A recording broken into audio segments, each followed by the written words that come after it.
Right, so I'm only today starting to cover the local elections, today being 2 days after polling day. On one hand, because many of the results take that long to come in, frankly, but also because, well, man flu struck me down on Friday.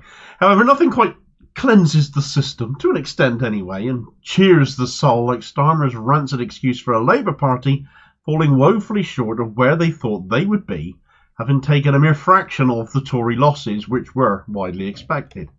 We're talking about the same Tory Party still run by an unelected, mandateless and self-serving to the point of wondering where he doesn't seem to be personally cashing in with policy these days, Rishi Sunak.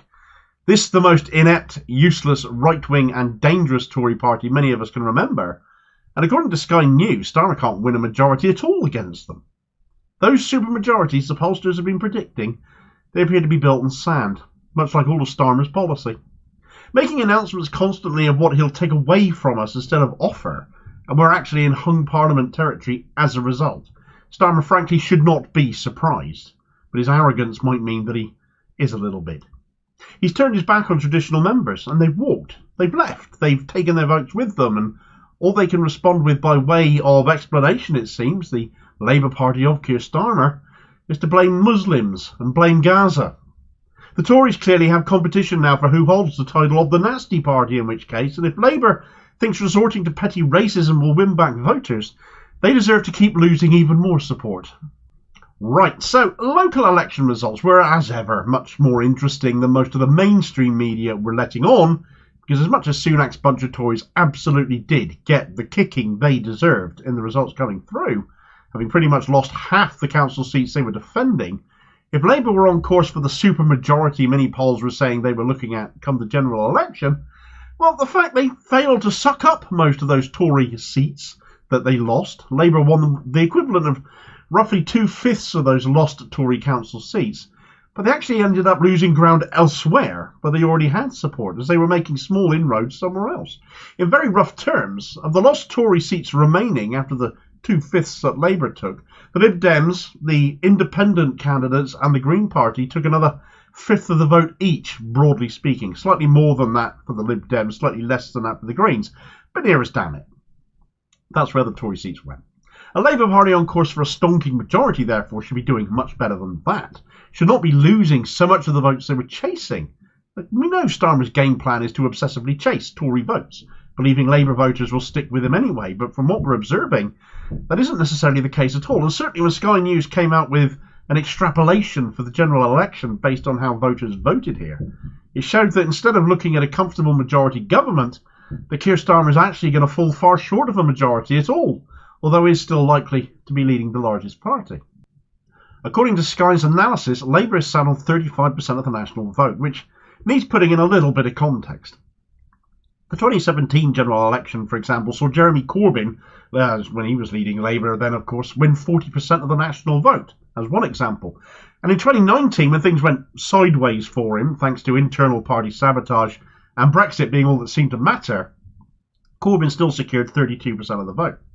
It also doesn't bode well for Starmer that in 2014, go back a little bit further, Ed Miliband, when he was leading Labour, did better in local elections than Starmer did here, though of course went on to still lose the general election the following year.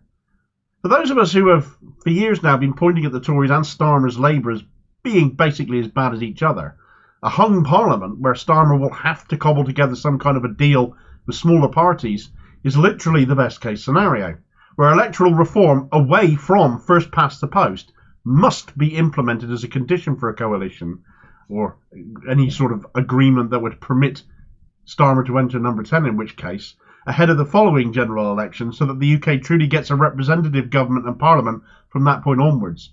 So that all parties must appeal to us, and not just donors who can spend money on campaigns and who they end up really working in the interests of when they do get into power. Now, there will be some of you who will, I'm sure, especially Labour supporting people, no doubt, who will be popping up saying local election results are not a good indicator of general election results, and as a rule, I would absolutely agree with that. But right now we have two parties who are effectively one as bad as each other, and are widely seen as that. And although clearly from the results the Tories got that there is a big desire for change away from the Tories for a lot of people, they are equally not convinced by Keir Starmer's offer to the country, such as it is, that he will be any better. And frankly, when that offer is such a miserable one, watering down stuff like renationalisation of water and energy, investment in a Green New Deal, the promises coming from Rachel Reeves amounting to more Cameron and Osborne-esque austerity. This might appeal to some Tory voters, certainly who they're chasing, apparently only around 2/5 of them though.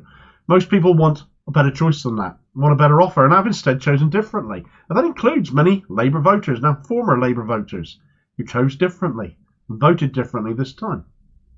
There's a couple of notable examples presenting themselves as an illustration for my point here. Let's look at Bristol City Council first. This is a good example. Let's look at that. Labour had a bad night here, with the largest party there now having gained 10 seats, more than they had before, being the Green Party, coming up just 2 seats short actually of taking control of the council. The Labour lost 3 seats here, reducing their number of seats to 21, and the Tories lost 7 councillors, which was half of their representation, all of these going to the Greens. The Lib Dems held all 8 seats they had, basically. To give an indication of where local election results can imply a general election result, it is being widely reported in numerous polls that Green Party co-leader Carla Denyer is on course to win the constituency seat of Bristol Central and dump out Starmeroid Labour MP Thangam Debonair on her backside. It is notable, therefore, to see that of the seats up for grabs on Bristol City Council, that the Green Party took every single seat in what will be the Bristol Central constituency. That is local election result reflecting general election voting intention, such as we know it to be at this point in time. Now, the numbers will change. Of course they will. They count for one day, the day of the ballot. They're a snapshot. But they do also reflect public opinion towards parties in various areas of the country. And that looks like it could carry through to a general election looking at this. Let's look at another example in another part of the country. We've been south, let's go north and look at Oldham Council, which Labour have lost to no overall control. Where in Bristol the Green Party reaped the rewards, here in Oldham it was a surge of independent candidates that denied Labour majority control, and indeed their placement as the largest group too. Labour lost 5 councillors, reducing the number to 7. The Lib Dems lost a councillor, giving them just 3. The Tories lost a councillor, giving them just 2. Yet the independents, of which previously there was just 1 on this council, now form an independent grouping, though whether they formally stand as a group now going forwards remains to be seen. Though if they did, they would be the largest group on the council, as there are now 8 independent councillors there. This is staunch Labour country, and if Keir Starmer's changed Labour Party were truly looking to recover some of their Brexit-inspired losses from 2019, people are not buying, given they just lost control of the local council. Now, why people choose to turn away from one party, Starmer's party as we're talking about here, are always going to be varied and personal, but broadly we can point to Labour policy choices and also the conflict between Israel and Gaza. Starmer is as bad, if not worse than Sunak when it comes to his pro-Israel leanings, and if there's one particular incident that nailed on just how ingrained and immovable on this issue he is, then it would be the scuppering the SNP's vote on a meaningful ceasefire back in February, where Starmer is alleged to have lent on Speaker Lindsay Hoyle, successfully so at that if true, because Hoyle allowed a Labour motion that should not have been permitted under standing orders.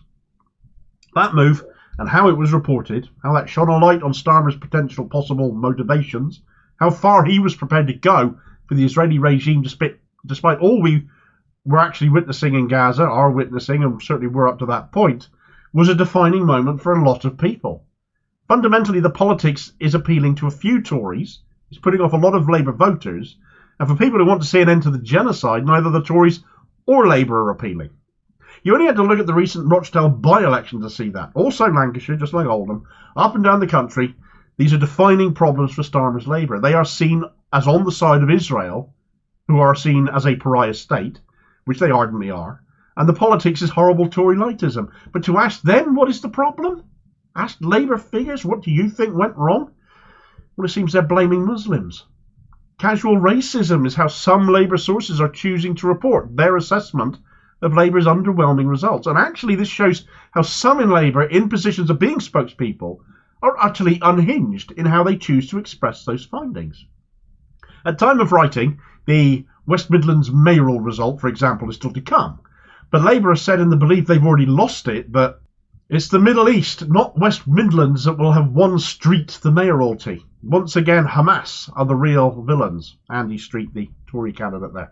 So according to whoever this Labour Burke was, spokesperson, and this was quoted on the BBC, Anyone who didn't vote for Labour in the West Midlands is a Hamas supporter then? Hardly it shows any intent on getting real and getting on the right side of history where Gaza's concerned, does it? Nor facing up to the fact that people are put off what you've got on offer. I don't know what kind of weirdos Starmer's Labour are putting up to answer press questions, but it doesn't speak very well of who's on offer and available to their particular wing of the party, their faction, because everything is so factional in the Labour Party these days. How bloody entitled are they as well? Ordinary people up and down the country, appalled by what we are witnessing in the Middle East, appalled by Labour and Tory stances on it, don't think like this. Normal people do not think like this. On Newsnight last night, Labour chose to deploy the chair of Labour Friends of Israel, Steve McCabe, to talk about the results, talk about the general election projection put out. And his answer was that we simply have to have bigger and better conversations with Muslim families around the country. So according to this obviously pro-Israel MP, the issue again is with Muslim voters. They are to blame, are they? Labour's hierarchy of racism rearing its ugly head again. Wasn't this the narrative we used to expect from the Tories or UKIP? Rochdale, to come back to it, was largely fought for on the basis of Gaza, but not exclusively so. And again, Muslims were blamed for Labour losing that to George Galloway. But when 75% of Rochdale's voters are white, it's a nonsense to think this is a Muslim voter-only issue. It's an all-voter issue. And Labour still don't get that, choosing to invoke Islamophobia about matters instead of taking a long, hard look at themselves. People will not forgive or forget an ardently pro-Israel supporting genocide party whose domestic policies are continuity Thatcher as well. Something, again, that this lot countenance as not being popular. Labour's problems and the reality of them being short of a majority, or facing as such now as they seem to be based on these numbers, actual votes as they are, not just polling projections, is that quite obviously they are still failing to recognise their very real failings. And the more people who veer away from the Tories and Labour ahead of the next general election, the better, because of it. We might yet get the election result that will be forced to deliver the electoral reform that we need, to have a country we can take actual, genuine pride in again, and not be stuck with governments that only serve themselves and establishment interests worldwide. Labour have been handed a wake-up call, and instead of paying attention, they're sticking their fingers in their ears and responding with dog whistle racism while they're at it instead.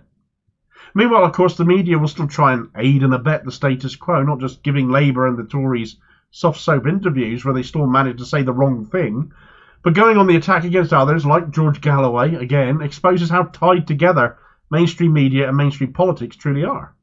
Check out this video recommendation where they tried it on with Galloway again, but he's far too media savvy to fall for that one. I'll hopefully catch you on the next vid. Cheers, folks.